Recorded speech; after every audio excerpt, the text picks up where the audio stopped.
नमस्कार।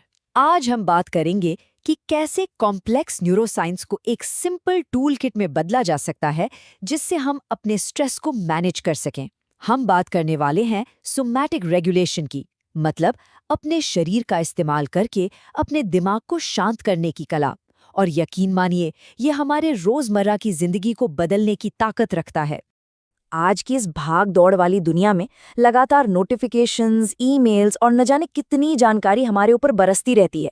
ये जो इन्फॉर्मेशन ओवरलोड है ना, ये हमारे नर्वस सिस्टम को हमेशा एक अलर्ट मोड में रखता है। देखिए, शुरू में ही एक बात साफ कर लेते हैं। ये कोई टिकटॉक ट्रेंड नहीं है जो आज वायरल हुआ और कल गायब हो जाएगा। नहीं, इसके पीछे बहुत ही ठोस, बहुत ही पक्का न्यूरोलॉजिकल साइंस है जो हमें तनाव के बीच भी कंट्रोल वापस पाने का एक सीधा रास्ता दिखाता है। तो सबसे बड़ी और ज़रूरी बात यह है, अगर दिमाग में बहुत ज़्यादा उथल-पुथल चल रही है तो उसे सिर्फ सोचकर शांत करना लगभग नामुमकिन है। उसका रास्ता, उसका शॉर्टकट हमारे शरीर से होकर गुजरता है। आज हम इसी रास्ते को, इसी बैकडोर को समझने वाले हैं। हमारे नर्वस सिस्टम के लिए ना काम की डेडलाइन या सोशल मीडिया का स्ट्रेस और किसी जंगली जानवर का खतरा, इन दोनों में कोई खास फर्क नहीं है। वो दोनों ही सिचुएशन में एक ही तरह से रिएक्ट करता है। जब भी कोई खतरा महसूस होता है तो हमारा शरीर लड़ने या भागने के लिए तैयार हो जाता है। उस समय हमारी नज़र एकदम सिकुड़ जाती है ताकि पूरा फोकस सिर्फ खतरे पर रहे। इसे टनल विजन कहते हैं। प्रॉब्लम बस ये है कि आज के ज़माने में हमारा शरीर ऑफिस के एक अजीब से ईमेल पर भी बिल्कुल वैसा ही रिएक्ट कर देता है जैसे सामने कोई शेर खड़ा हो। तो सवाल ये है कि इस हालत से बाहर कैसे निकला जाए। हमारे सोर्सेज में सोमैटिक रेगुलेशन के 3 सबसे असरदार तरीकों का जिक्र बार बार आता है। चलिए एक एक करके इन्हें समझते हैं। पहला टूल है ओरिएंटिंग। ये उस टनल विजन को जानबूझकर तोड़ने का तरीका है।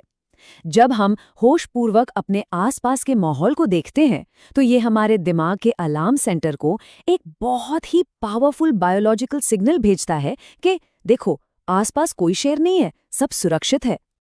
और इसे करने का सबसे बेस्ट तरीका है 5 4 3 2 1 टेक्निक। ये हमारी पांचों इंद्रियों को, हमारी पांचों सेंसेस को खींचकर वर्तमान में ले आती है। जब हमारा दिमाग इन सब चीज़ों का डेटा प्रोसेस करता है तो उसे एहसास होता है कि कोई असली खतरा तो है ही नहीं, और वो तुरंत शांत होने लगता है। अच्छा, दूसरा सबसे बड़ा कदम है वेगस नर्व को एक्टिवेट करना। आप वेगस नर्व को शरीर का ब्रेक पेडल समझ सकते हैं। इसका मेन काम ही यही है कि जब खतरा टल जाए तो ये उस फाइट या फ्लाइट वाले रिएक्शन को बंद करे और शरीर को वापस रिलैक्स मोड में ले आए। इसे एक्टिवेट करने के तरीके भी बड़े दिलचस्प हैं, जैसे चेहरे पर ठंडा पानी डालना या बर्फ लगाना। इससे एक मैमेलियन डाइव रिफ्लेक्स शुरू होता है जिससे दिल की धड़कन फौरन धीमी हो जाती है। इसी तरह जब हम धीरे धीरे गुनगुनाते हैं या वू जैसी गहरी आवाज निकालते हैं तो उस आवाज से पैदा हुई वाइब्रेशन सीधे हमारे गले से गुजर रही वेगस नर्व को फिजिकली स्टिमुलेट करती है। और ये कोई मामूली कंपन नहीं है, ये वाइब्रेशन सीधे नर्वस सिस्टम को मैसेज देती हैं कि अब रिलैक्स करने का टाइम आ गया है। हो सकता है लोग आपको थोड़ा अजीब समझे, लेकिन साइंस के हिसाब से उस पल आपका नर्वस सिस्टम सबसे ज्यादा शांत महसूस कर रहा होता है। अब आते हैं तीसरे और शायद सबसे अनोखे टूल पर, सोमैटिक शेकिंग, यानी शरीर को हिलाना। देखिए, जानवरों के उलट जब हम इंसानों को स्ट्रेस होता है तो हम शांत रहो या मजबूत बनो जैसे सामाजिक दबावों के कारण उस एनर्जी को अंदर ही दबा लेते हैं, और ये दबी हुई एनर्जी हमारी मांसपेशियों में फंस जाती है जिससे अकड़न और बेचैनी होती है। इसका सबसे अच्छा एग्जाम्पल गली के कुत्तों में देखने को मिलता है। किसी दूसरी गली के कुत्ते से लड़ने के बाद या किसी कार से बाल बाल बचने के बाद वे अपने पूरे शरीर को जोर से झटकते हैं। असल में वो स्ट्रेस के दौरान शरीर में बने एक्स्ट्रा एड्रेनलिन और कॉर्टिसोल को बाहर निकाल रहे होते हैं, अपने सिस्टम को रीसेट कर रहे होते हैं। इससे करना बहुत आसान है। बस खड़े हो जाइए, घुटनों को थोड़ा ढीला छोड़िए और शरीर को हिलाना शुरू कीजिए। पहले हाथ, फिर बाजू और आखिर में पूरे धड़ को कम से कम 60 सेकंड तक शेक करें। इसके ठीक बाद शरीर में जो राहत महसूस होती है वो कोई वहम नहीं है, वो एक रियल बायोलॉजिकल प्रोसेस है। अच्छा, इन 3 तरीकों के अलावा हमारे सोर्सेज में एक बोनस टेक्निक पर भी बहुत जोर दिया गया है न्यूरोसाइंटिस्ट्स आजकल इसे दिल की धड़कन को सबसे तेजी से कम करने का एक बुलेट प्रूफ तरीका मानते हैं। इसे कहते हैं फिजियोलॉजिकल साय। ये हमारे नर्वस सिस्टम के लिए एक तरह का इमरजेंसी स्टॉप बटन है जो बहुत ज़्यादा तनाव के पलों में तुरंत काम करता है। इसकी प्रोसेस बहुत सिंपल है पर थोड़ी अलग है। पहले नाक से एक गहरी सांस अंदर लीजिए और जब लगे कि फेफड़े पूरे भर गए हैं तो रुकिए मत, बल्कि एक और छोटी तेज सांस अंदर खींच लीजिए और फिर मुंह से बहुत धीरे धीरे सांस को बाहर छोड़िए। ये जो दूसरी छोटी सांस है ना, वो हमारे फेफड़ों की छोटी छोटी पिचकी हुई थैलियों को भी खोल देती है, जिससे जमा हुई कार्बन डाइऑक्साइड एक झटके में बाहर निकल जाती है। तो ठीक है, अब हम ये समझ गए हैं कि ये सब काम कैसे करता है, पर सबसे ज़रूरी सवाल ये है कि इन सारी टेक्निक्स को अपनी रोज़ की ज़िंदगी में कैसे शामिल करें। इसके लिए एक बहुत ही प्रैक्टिकल 3 मिनट का मॉर्निंग रीसेट रूटीन है। पहले मिनट में फिजियोलॉजिकल साई लीजिए और कमरे में 3 चीज़ें देखिए। दूसरे मिनट में वू की आवाज़ के साथ गुनगुनाइए और कानों की हल्की मालिश कीजिए। और तीसरे मिनट में सोमैटिक शेकिंग के साथ अपनी एड़ियों पर हल्का हल्का बाउंस कीजिए। ये छोटा सा रूटीन बिना किसी कॉफ़ी या चाय के शरीर को सीधे अलर्ट और शांत मोड में ले आता है।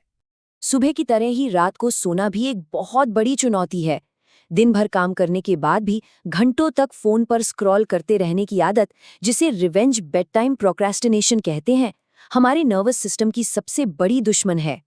शरीर तो थक चुका होता है, लेकिन दिमाग लगातार स्क्रीन से मिल रही इन्फॉर्मेशन को प्रोसेस करता रहता है। इस लूप को तोड़ने के लिए सोने से पहले एक स्लीप सिग्नल रूटीन अपना सकते हैं। पहला, जबड़े की मालिश करके दिन भर का जमा हुआ तनाव रिलीज करें।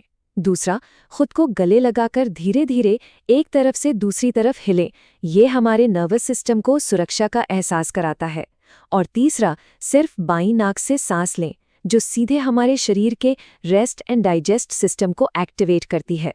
तो आज के हमारे इस पूरे विश्लेषण से एक बात जो बिल्कुल साफ हो जाती है, वो ये है कि हम तनाव को सिर्फ सोचकर नहीं, बल्कि शारीरिक एक्शन से अपने शरीर से कंट्रोल कर सकते हैं। हम पूरी जिंदगी यही सोचते रहते हैं कि हमारा दिमाग ही हर चीज का बॉस है, वही सब कंट्रोल करता है। लेकिन सोमैटिक रेगुलेशन हमें सिखाता है कि ये रास्ता एक तरफा नहीं है। असल में शरीर हमारे मन का रिमोट कंट्रोल है। हम अपने शरीर के जरिए अपने मन की हालत को बदल सकते हैं। तो चलिए इस पूरी चर्चा को एक बहुत ही दिलचस्प सवाल के साथ खत्म करते हैं। अगर सिर्फ 3 मिनट की शारीरिक हलचल हमारे स्ट्रेस और चिंता के लेवल को बदल सकती है, तो जरा सोचिए, जो हमारी पर्सनैलिटी है, हमारा मूड है, वो असल में हमारे विचारों का कितना नतीजा है और कितना सिर्फ हमारे नर्वस सिस्टम की एक फिजिकल हालत। इस सवाल पर सोचने के लिए मैं आपको छोड़ती हूँ।